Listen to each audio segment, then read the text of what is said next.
our expectations of social media behavior are going to start to change. Like right now, you have a lot of instances where this small, very vocal minority on anything can sort of take over the conversation and run with it. You know, 3 people are offended that JetBlue is called JetBlue because they don't like the color blue, and suddenly, you know, it becomes this thing.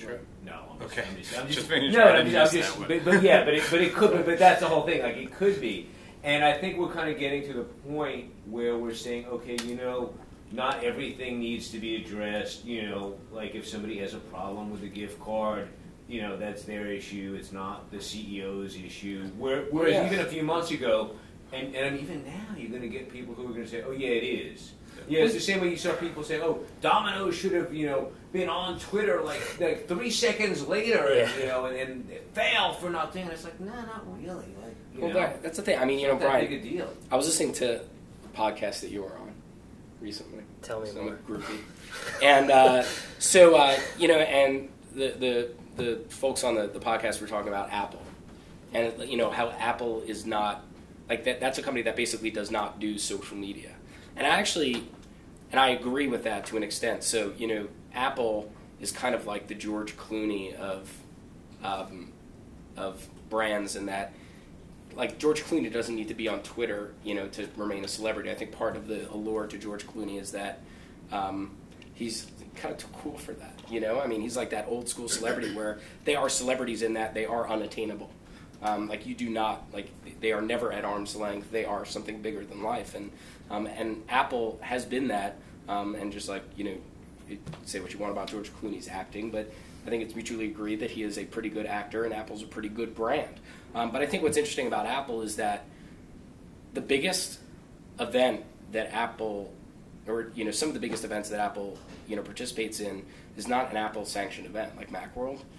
That is not an Apple event. That is the industry that is built around Mac coming together and putting this event together, right? And you know, I think that says a lot about Apple, and Apple lets its customers do the talking, and they have, you know, the Mac user groups, mugs. I mean, they're great. You know, and that they let their community speak on their behalf. Now, you might say that in a post-Steve Jobs era, you know, that they may have to work a little harder. But can you think of any other brand that has done that?